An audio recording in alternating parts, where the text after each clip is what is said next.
What's going on, everybody? Welcome to the Farsi Show, presented by MyBookie, MyBookie.ag. It's wonderful to have you along for the ride. Later than my later start today, straight up dealer time, as T-Bro likes to say in the chat. Full reboot before the show today, so kicked the computer a couple times, and here we are through the power of modern technology. We got so much to get into. First and foremost, Jesus Luzardo dealing through 6 innings of work yesterday. 10 strikeouts, 1 run. Charged to Jesus Luzardo. Not too bad. Bouncing back from a 20 earned run performance in his 2 previous starts combined. This is more of what we wanted to see. Now, I had said I had confidence he's going to bounce back. The question is about execution versus tipping pitches. Rob Thompson seemed pretty convinced it was all about just executing. Well, yeah, I mean, hey, I'm throwing the sinker, and then if you throw a really good sinker, the guy's not going to hit it. All right. It didn't seem like it was as much tipping pitches as much as it was attention to detail. And there is one little thing. Now, one of those details could obviously be, where he holds his mitt. I saw somebody put it out there where he held his mitt was kind of telling people what was coming, So I feel like in listening to him after the game, the pitch that was really getting to him was the sinker. The pitch that was allowing other teams to get to him was the sinker. And Rob Thompson even talked about after the game how that pitch was maybe tailing over the plate a little too much, not tailing back in to get a corner, not tailing back in to be on the inner half of the plate, but tailing back in to be in the middle of the strike zone where it was just demolished by opposing hitters over his last 2 starts. So I looked at the numbers yesterday for Jesus Luzardo. The 10 strikeouts, not a one came on a sinker. Not a one came on a 2-seam fastball. 4 seamers he used twice for punch-outs. 4 times he used a changeup for a punch-out. Sweeper and slider he used 2 times each. That added up to the 10 strikeouts. Not a one on the 2-seamer tailing back to the plate. Too far to the plate in a lot of instances in his 2 previous starts. So we'll get into that conversation. We'll hear from Jesus Luzardo, what he had to say about it. It does have to feel have a huge sigh of relief after something like this, because the thing that I found so interesting was after his start against Toronto, he was just like, I feel fine. Like, I don't know, like the befuddlement, the bewilderment on his face about, I feel fine. I feel healthy. We just got to figure out what's going on. And they figured it out rather well. Now, 99 pitches is a lot of pitches through 6 innings of work, but it's also 10 strikeouts. So you're popping the mitt at least 3 times in that for every single one of those strikeouts. So that I'll take 6 innings of 1-run baseball if it also means that you're not putting yourself in any type of difficult spot because you're punching out guys yourself. So great to see that from Jesus Luzardo. Phenomenal to see Kyle Schwarber come up with his 21st home run of the season, and no doubt about it, right? Center field just absolutely demolished the baseball. Alec Boehm continues to hit for this team. Love to see that for him. To see them get 7 runs in a game. Now, I had said after game 2 where the Phillies scored 4 runs, that it felt like 20. Like 4 runs for this baseball team, with or without Bryce Harper, should not feel like a 20-run affair for this ball club. 4 runs, you feel like, okay, well, they scored some runs. Did they get great pitching? No, they didn't get great pitching. Oh, well, then they probably lost that game. Yeah. 4 runs would have been great for Ranger Suarez. 4 runs would have been great for Christopher Sanchez, as we talked about yesterday. But that's not a brag. 7 runs is a nice spot to be if you're a starting pitcher who feels like you have great command, great execution like Luzardo did yesterday. You see Kyle Schwarber hitting a home run for you. You see Alec Boehm coming up with 4 RBIs, by the way, including his 6th home run of the season. You see an offense produce. JT Realmuto is really hitting this series, so that's great to see. You're hoping a couple of these guys, mainly JT Realmuto, turn in a bit of a corner, you hope, on the season. So we'll get into that whole thing. Lane Johnson had a funny idea. It's tongue-in-cheek, but it's funny. We'll get into that about something for a combine. They need a second. The NFL needs a second combine. We'll get to what that means. The NBA. The draft is now less than 2 weeks away. Sixers, of course, hold the 3rd overall pick. I don't want to trade the pick. I don't want to clear the table with the Sixers. I don't want to start over again. I'd like to see some things through with some members of this team, and it really doesn't feel like you have much of a choice. I'd love for Joel Embiid or Paul George to be healthy enough to trade. That doesn't seem like it's happening. I would love to see Tyrese Maxey take another huge step forward and be more of a leader on this team, not just a rah-rah guy, but I mean the leader on the court. I'd love to see the Sixers take Ace Bailey with the 3rd overall pick. I think he'd be the perfect fit for now and the perfect guy to build with in the future. There is a report out there. Not a report, excuse me. That's the wrong word. And I specifically don't want to use that word, so I want to make sure. I'll reiterate, not a report. But there was Keith and I talked about this yesterday on Locked On 76ers. There was a dumb trade proposal that was put out there by a writer, NBA Wide or something like that. I forget the name of the thing. I'll punch it up because it was just kind of on the bonkers side. But I'm looking at it, and the proposal from this writer was it's the Suns. It was written for the Suns that the Suns should trade Devin Booker. There it is. Sorry. Fadeaway World. This is just now. The reason we brought this up was because this is an example of some of the stuff that's out there that is just coming from nowhere that people take a glance at and be like, are they thinking about trading? They're not thinking about trading Tyrese Maxey. And they're certainly not thinking about this trade either, because Maxey, I'm going to be honest with you, is not even the key piece in this deal. The proposed deal that was out there was Devin Booker goes to the Sixers, 28-year-old Devin Booker goes to the Sixers. The Suns would receive Tyrese Maxey, Quentin Grimes through a sign-and trade, and then the 2 first-round picks the 76ers got from the LA Clippers. 2028 and 2029. No. Okay? This is from fadeaway world. Look, I understand that people got to write. I understand people got to throw things against the wall. The only reason we brought it up is because this is an example of the stuff that's out there 2 weeks away from the NBA draft. The 76ers are not trading Tyrese Maxey. The 76ers don't want to trade Tyrese Maxey. And also, I don't want to trade Tyrese Maxey. To trade Tyrese Maxey means that you want to go through, in essence, another process. Does anybody want to do that again? Anybody want to do that again? Oh, nobody wants to do that again? Okay, good. Let's not do that again. Now, I'm a big fan of Devin Booker, but that ain't going down. Okay. So over the next 2 weeks, things like this are going to happen where they're going to come out. They're going to show up in your algo. And you're going to go, I don't think so. I don't like that at all. And is this true? Is this coming from anywhere? Is this sourced? No. That's the other thing. And I'll go back to the word report. This is not a report. This is a wonky, made up, fictitious, something to write about, something to talk about trade proposal. I liken this a lot to, like, my mom will tell me something that's in the news or in sports, and I'll be like, what? Let me see. Give me your phone. Give me your phone. And I look at it, and the headline will be something like, Sixers think about trading Tyrese Maxey, and then in this writer's trade proposal. And I'm like, okay, no, not it. Clickbait, in essence. Now, what I was getting into also with this NBA draft is the Sixers, and this has been my point since the lottery. Sixers did the last quarter of the season tank, a little bit more than a quarter of the season tank. Wanted to make sure they kept their top 6 pick and didn't ship it over to OKC like they need it. Then, they might need it for this finals. Oof. And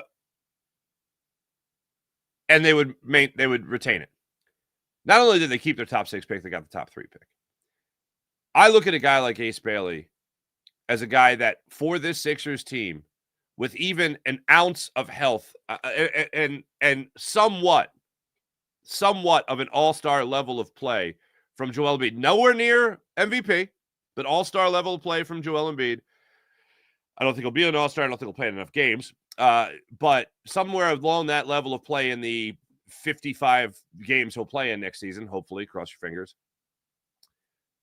With Ace Bailey, Tyrese Maxey, a little bit healthy version of Paul George, retaining Quentin Grimes and Kelly Oubre and Jared McCain, I think you're going to have a fun season in watching those guys develop. But I think Ace Bailey in the middle of all that really could do more for the post-process era than the process era itself. And that's ultimately what I'll look forward to. Because the belief in the Sixers right now is not there in terms of winning a championship.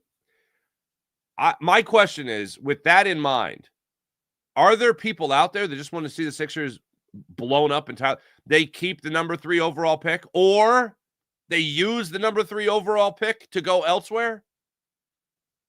Like, I'm very curious to see where Sixers fans are. If Sixers fans are at, no. You hold Maxey, you take the 3rd overall pick, you see what you can do to move on for everybody else. Or are we just in a situation where you got to just wait this out again? Just like we did the true years of the process. We just got to wait till it's over. Hold on to something. Hold on tight. This is going to last a while. Yeah, 3+ seasons of being god-awful. And then we got a little glimpse of Joel Embiid, what he could be in the NBA. And what did you know? We've been talking about what he could be in terms of an NBA championship his whole career. So are you in the thought of tear it all down, blow it all up, including Tyrese Maxey, including trade away that 3rd overall pick if it means that you can trade Paul George and you could trade Joel Embiid? Where are you at? That's what I want to know. Speaking of the NBA, TJ McConnell, first bench player in NBA Finals history. Did I catch this right? 10 points, 5 rebounds, 5 assists, 5 steals in an NBA Finals. That steal that he had off Caruso, I think it was for the 90. Put it at 95. The Pacers at 95 points. I think it was midway through the 4th quarter.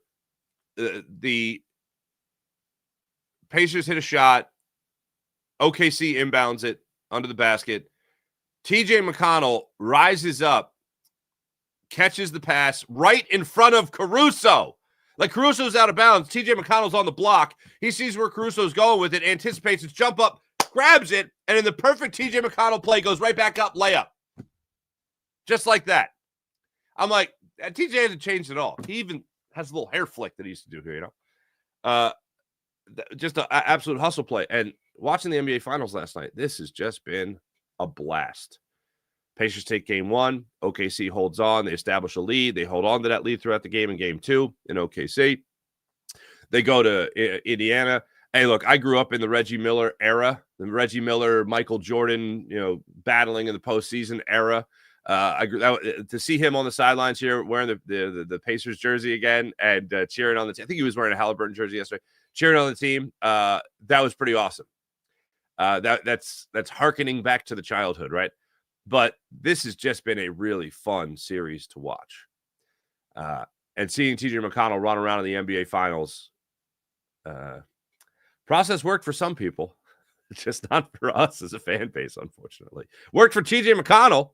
I'm really glad that the process well, you know what? It also worked for Jrue Holiday. Jrue Holiday's got 2 rings thanks to the process. He was the official Kickstarter of the process, trading him away. Worked out for others, just didn't work out for us. Not cool. But anyway, nice win there by the Pacers last night to take a 2-1 series lead in the NBA Finals. All right. Let's jump into the I thought I had this thing. I don't have this thing. Oh, I read the trade proposal. Okay. All right. Let's jump into yesterday's game with Jesus Luzardo. Once again, going through the numbers. NRG charity flag football game that I was a part of yesterday. For those that are always tuning into the show every morning, waiting for me to start from 6 to 6:45 in the morning, waiting for me, or 6 to 6:52 today, you'll find this complete, especially on brand for the NRG charity flag football game yesterday at Lincoln Financial or at NovaCare Complex. First off, the place looks great. All the banners. It's on my Instagram account. I took on my reel, whatever, stories. I don't know. I took a shot of just going around the NovaCare Complex. the bubble with all the new artwork that's up, the Super Bowl championships and all that. It was great. Here are my highlights. Yes, I had a couple catches. Yes, I had a couple stops. We didn't play well as a team. It was Pat Gallen, me, Buster from Q102. Mina Say What? Love Mina, but we feel like we always end up on the same team. We had ourselves a great time, but we did not execute. I don't think we kept the main thing. And I don't think we did a good job of putting our players in the best position to have success. So unfortunately, we were one and done. However, two things with your boy. Okay. I had looked at and this is where lateness comes in. I had looked at the schedule and it said 11:15 intros. Now I had to do Sixers, Locked On 76ers with Keith Pompey yesterday. So there's a little post production that's involved in that. So I'm like, I got this. We recorded a little bit earlier, about a half hour early. I was like, no problem. I can be there by 11:15. No problem. So I do the thing. I produce. I'm on my way there. And on my way there, I got a email from the gentleman that runs it. And he's like, hey, Mark, are you still joining us today? And I was like, whoa. So I was like, I'm about to pull in. I'm literally at like Broad and Patterson. And I'm like, yeah, I'm pulling in now, And I was like, that's weird. It's 11 o'clock, 11:15. I got to be there, whatever. So I get up to the security guard, and the security guard goes, oh, hey, I know you. Hold on. And he's flipping through, and he goes, aren't you supposed to be in there already? And I'm like, I think 11:15. I was like, I don't know. And as I'm talking to this guy, and I have my window down, I can hear Dave Spadaro doing the announcements, doing the intros, and he does like a little play-by-play throughout the whole thing. It's a great event. NRG does a wonderful job with it. We were supporting Big Brothers Big Sisters charity. So I'm like, oh shoot. I'm like, yeah, I think you're right.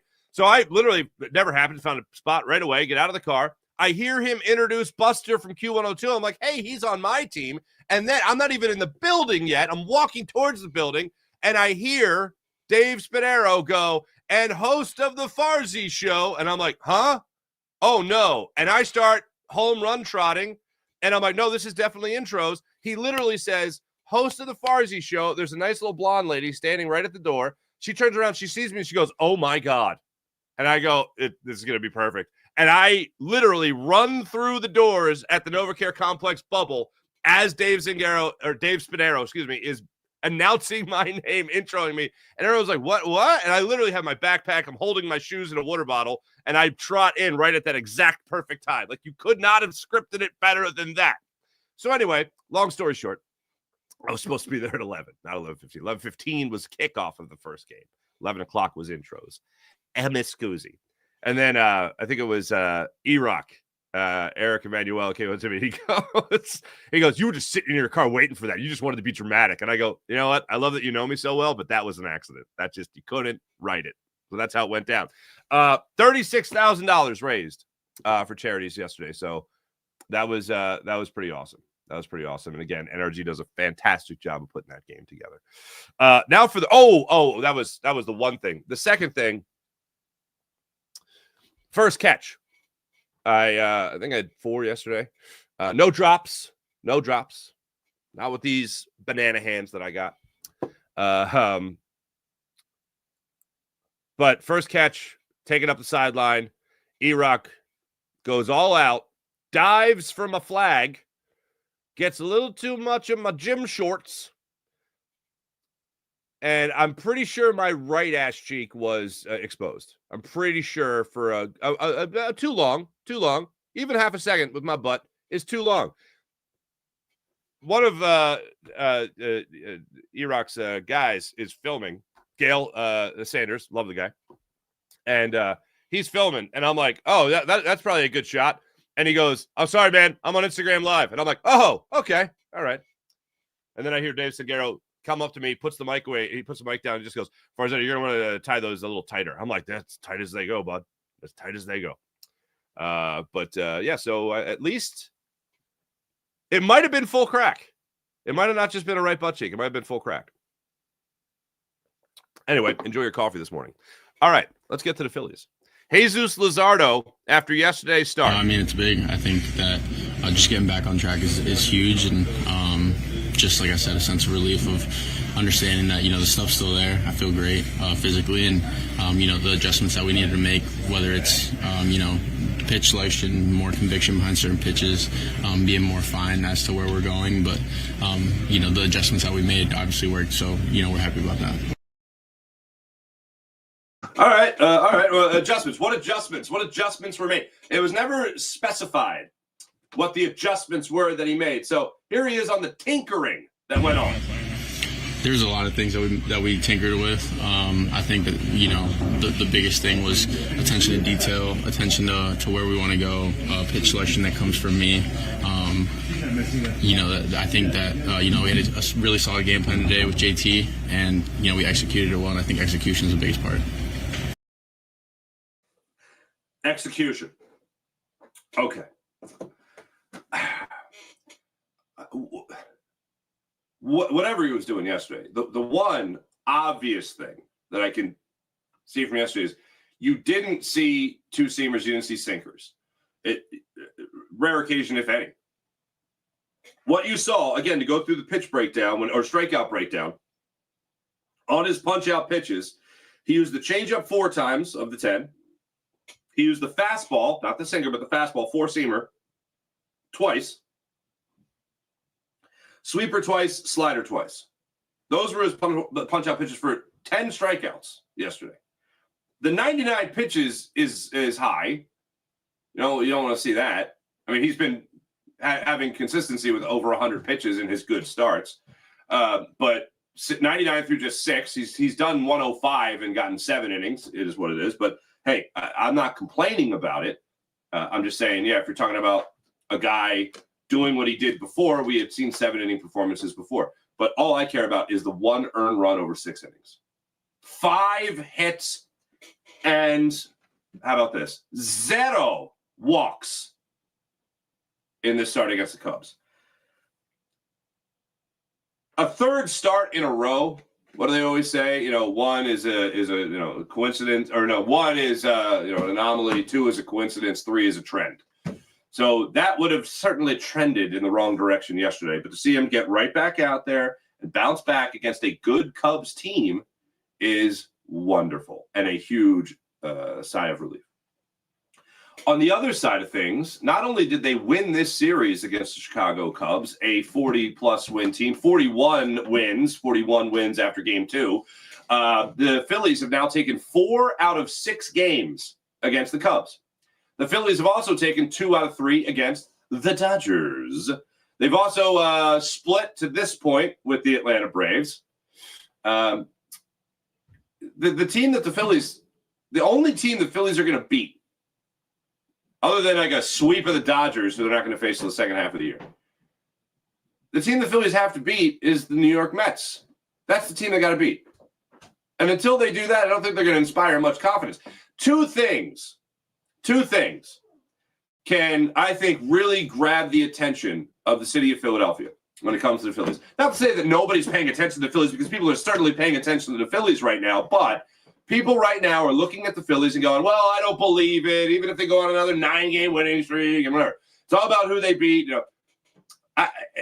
If they beat the Mets, if they take 2 or 3 for the Mets, that'll raise some eyebrows. If they sweep the Mets, that'll have excitement. Now, I'm not saying either of these are likely. But the other is a trade deadline move by Dave Dombrowski that really grabs people's attention for something that this club needs. Max Kepler, good to see him hitting this series. Max Kepler and JT Realmuto hitting in this series, great thing. Look, I said after Game 1 when they won in 11 innings, I said, you know what? Let this be what you build on. Let this be the new foundation for guys like Kepler, Realmuto, Jordan Romano went out there. Let's see that. I'd love to see that happen, where these guys build on that experience. And then Game 2, they did not build. That was not building. That was terrible. So let me see this whole series now. Take 2 or 3. Just like you did the last time you beat the Cubs, let this be the beginning. You got a 3-game series coming up in South Philly starting tomorrow night against the Toronto Blue Jays. A little revenge against the Blue Jays. I hope. So let it be the beginning. As far as Jesus Luzardo goes, I mentioned the sinkers, not throwing as many of those. I don't know. Maybe I'm reading into this wrong. You guys tell me. Take a look at this, courtesy NBC Sports Philadelphia. Jesus Luzardo yesterday when he was asked about throwing less sinkers today. What was with that? A little smart, maybe? Seemed like you threw less sinkers than you normally do. Is that part of the game plan, or is that just how the game unfolded? Who knows? Yeah, but yeah, it was. We had a good game plan today. Am I crazy? Was there a little no sinkers? Yeah, because my sinkers were getting rocked. Didn't throw any of those. All right. I don't think I hit Rob Thompson yet. I did not. All right. Rob Thompson on what he thought what was what with Jesus He really Luzardo. executed today. Pounded the strike zone, change up, slider, both really good. Got a lot of weak contact, a lot of swing and miss, obviously with 10 punch-outs and no walks. He was fantastic. How much did the deep dive, without sharing details, how much did the deep dive you think help? Maybe a little bit, but I think it's more about execution than anything else.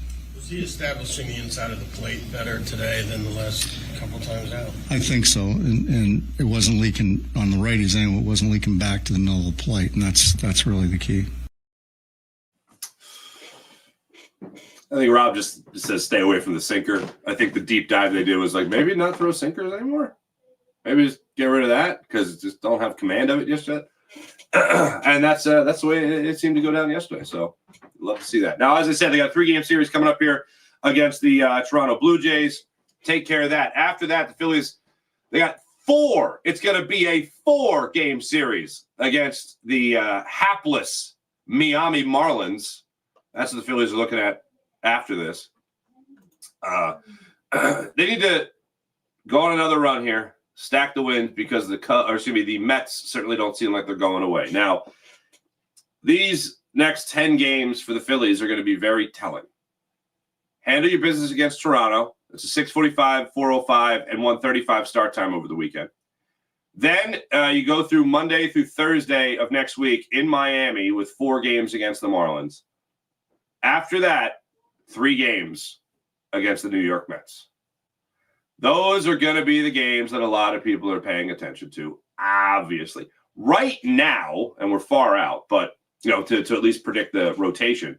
But right now, it's slated to be Wheeler, Abel, Luzardo going up against the Mets in South Philly for that 3-game series. By the way, Apple TV, Friday night of that game, that's the 20th. Fox national game on June 21st, and then ESPN on the 22nd. If I had to say when Bryce Harper could be back, I would say that ESPN game Sunday night. Look, that's going on nothing. That's just, it's national televised game, ESPN, Sunday Night Baseball, Phillies, Mets. If there's a game that Bryce Harper would come back for, look, I don't think in all honesty, I don't even think he's going to play before the All-Star break. But if it truly is a 10-day IL stint that's going to be more than 10 days, we all know, then I'd be looking at the 22nd. But if I'm betting on it, he doesn't come back till after the All-Star break. Then the Phillies go on a road trip after that, Houston for 3 and Atlanta for 3. That's the way that breaks down. By the way, the Miami Marlins, every one of those games is 6:40 start time in Miami. Marlins are 25-41 on the season, but they got to get through the Blue Jays before that series anyway. So there you go. Lane Johnson. So I went through all my notes of the press conferences yesterday. I let you guys hear from Jalen Hurts. The big thing for me was Jalen Hurts really did. He said the thing. He said the thing that I've been waiting to hear this offseason, which was Kevin Patullo is in charge of the offense. Now, I know that might seem like it's mundane. It might seem like it's a formality more than anything.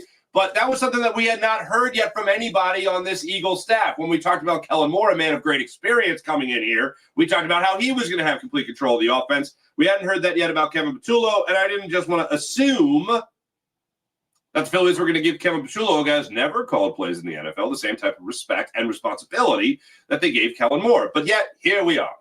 So that got said yesterday. Nick Sirianni talked about yesterday, his 2 days ago now, his love of how this team just absolutely is focused and zeroed in at the task at hand. They're humble and ready to work.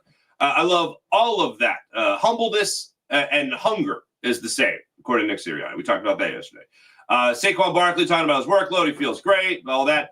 Devontae Smith talked about the learning philosophy when it comes to getting used to a new play caller and Kevin Patullo, how he's excited for it and all that.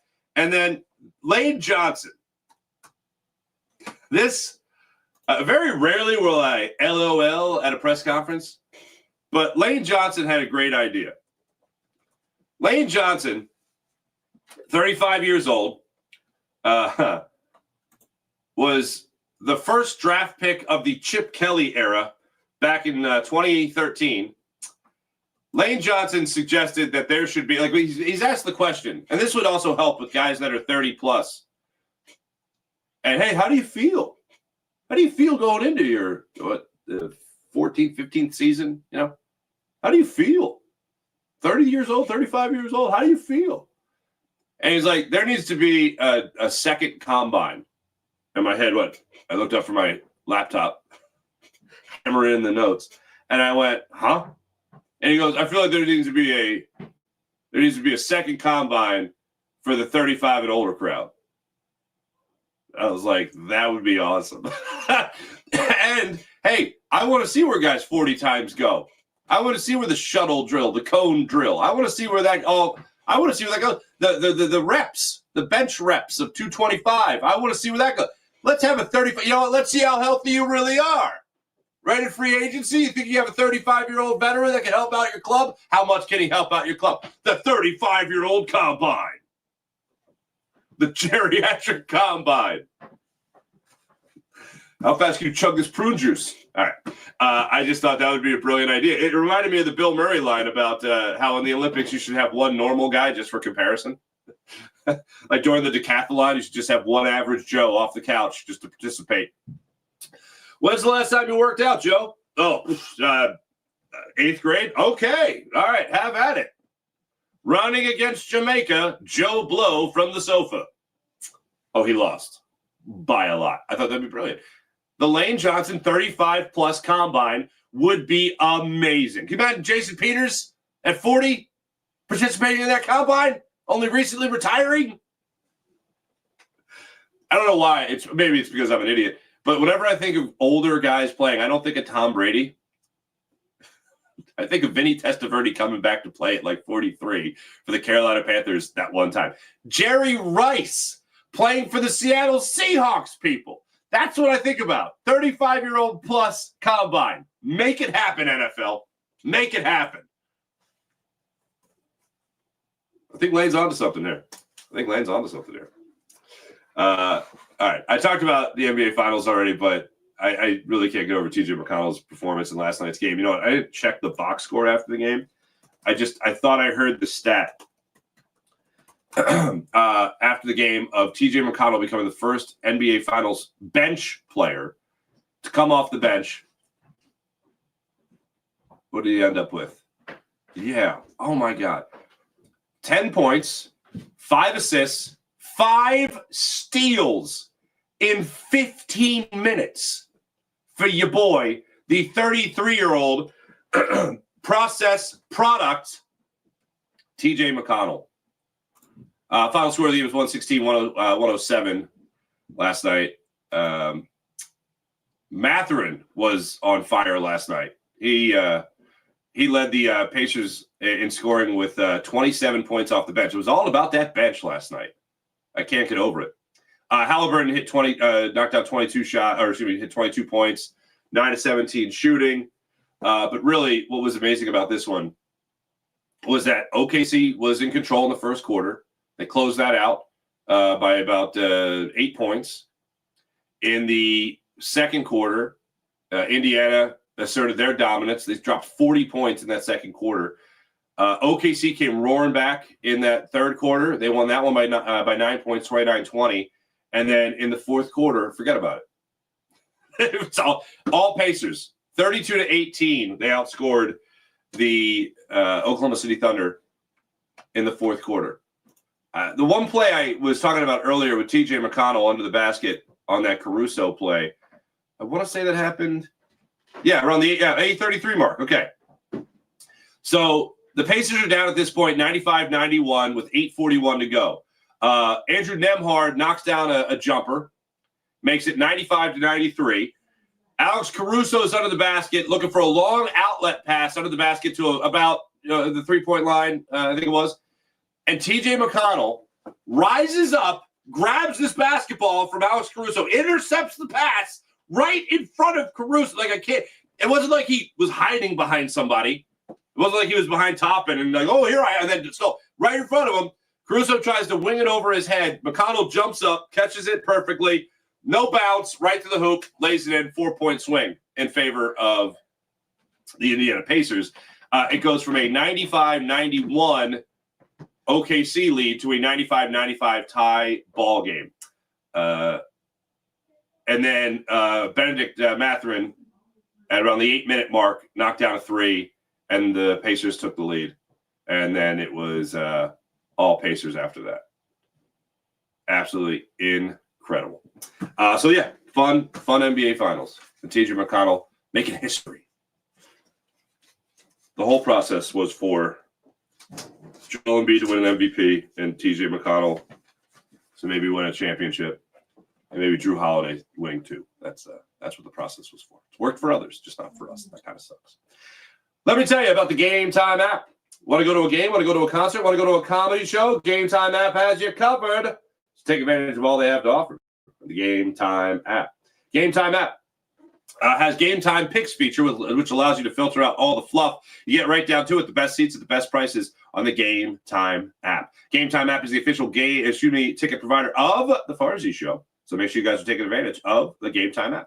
Download the app, create an account, use promo code FARZI, get $20 off your first purchase in the Game Time app.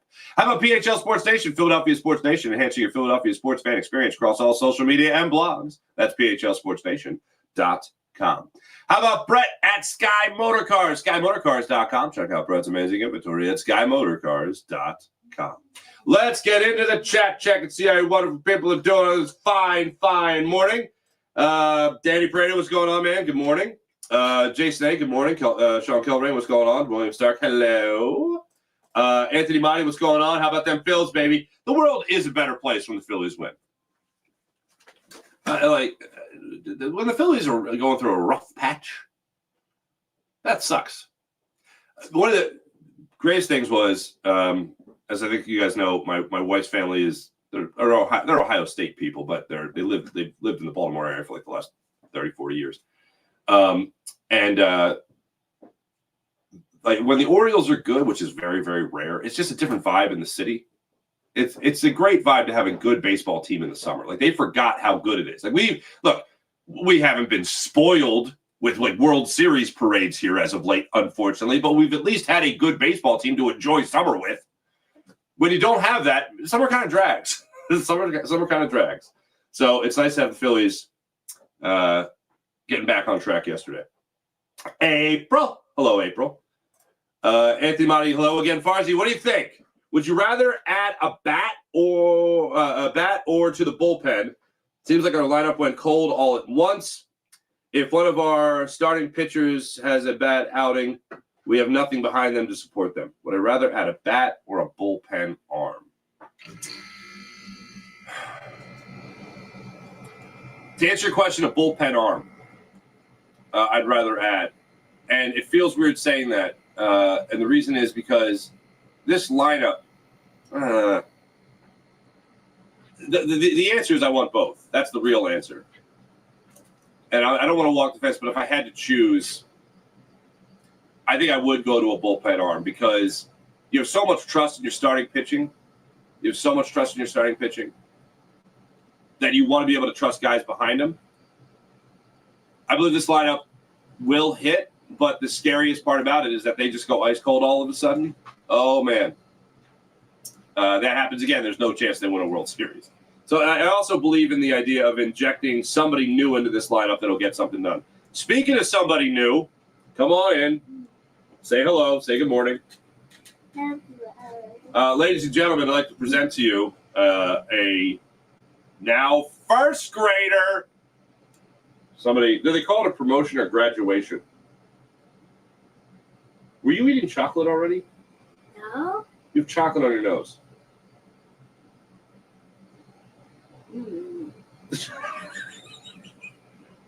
If if you were eating chocolate at 7:30 in the morning, oh my goodness. I did not eat chocolate. Okay, say good morning to everybody. Good morning. All right, thank you very much. You gonna hang out here? Yes. Okay. Where's Last the day, kid. cat? What? What's your cat's name? Warren. What? Warren. You named your stuffed animal cat after the actual cat? Yeah. All right, fair enough. Anthony, to answer your question one more time, I think I'd rather have the bullpen arm, but I really do want both. Anthony, again, if we don't make a move before the deadline, it's hard to take them seriously for the rest of the season. Okay. Ken, what's up, Ken? How you doing? Sean Gillespie, hello. Philly Magic 360. Daddy, Yes, we are. is Ken was Katie's girlfriend? We know an other Ken. I don't think that's his name, sweetheart. No. But no, actually, it is Ken. His name was Ken. That's right. Sorry. Philly Magic. I'm not talking about the Sixers till Embiid nightmare is over. Fair enough. No.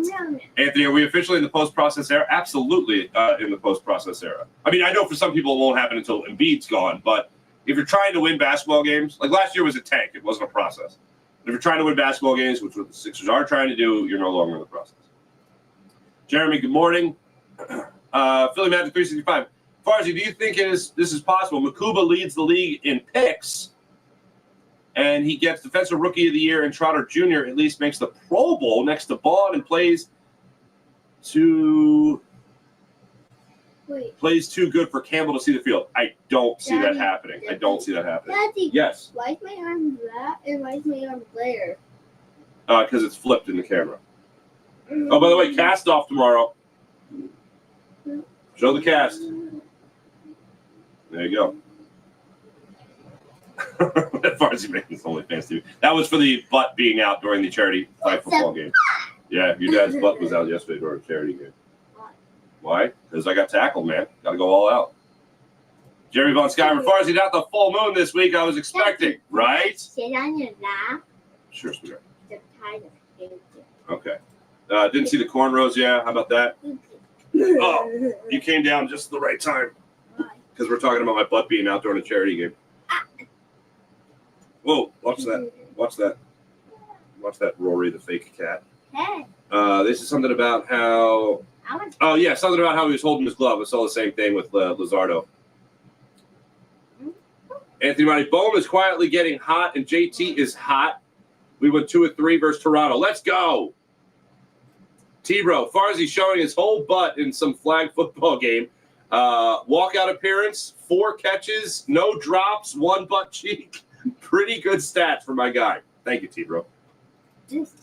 It's a listener and viewer of the show. Okay. Don't tap the mic. Thank you. All right. You can draw. Yay. My hand. Wait, Sean Kilrain, Jalen Carter is about to be eating vanilla gorilla.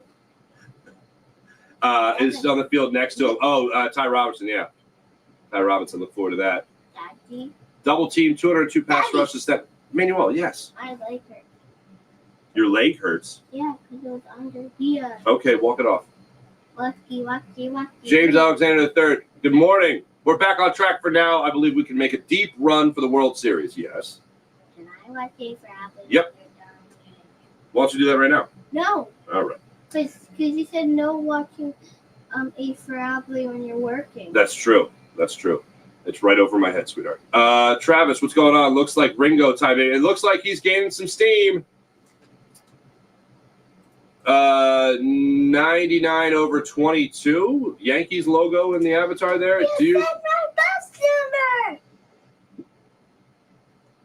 Do you think the Phillies are good enough to beat the Mets and Dodgers? In the playoffs, no. Regular season, they have beat the Dodgers the last 2 years now in the regular season. The Mets, no. Oh, look at us. We're on the same page.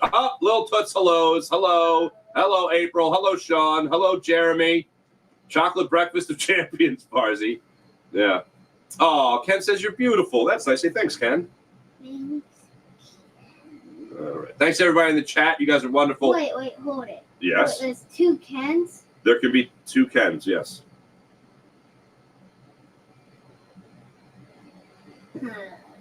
You met another Emanuela. Remember in the line for Santa Claus, the woman in front of us, her name was Emanuela. She kept turning around when I was telling you to not play so close to the road. Oh. Yeah. There you go. There you go. There you go. Thanks everybody in the chat. You guys are great as per usual. Morning Rush brought to you by Sky Motor Cars. Sky Motor Cars. All right. All right.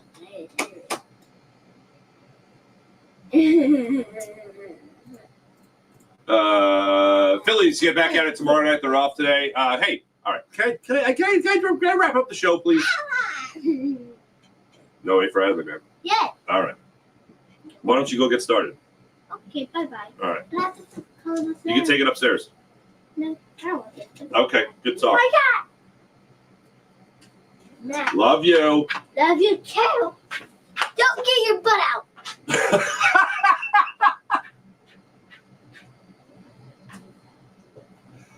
Please tell me you guys heard that. Don't get Please, I'm looking at the chat right now. Please tell me you guys heard that. If you didn't, what she said was, don't get your butt out. That's the advice. That's the advice. I did not expect that. Almost now 6 years ago, before I was a father, never thought I'd hear from my kid. Don't get your butt out. Life advice from a soon-to-be 6-year-old.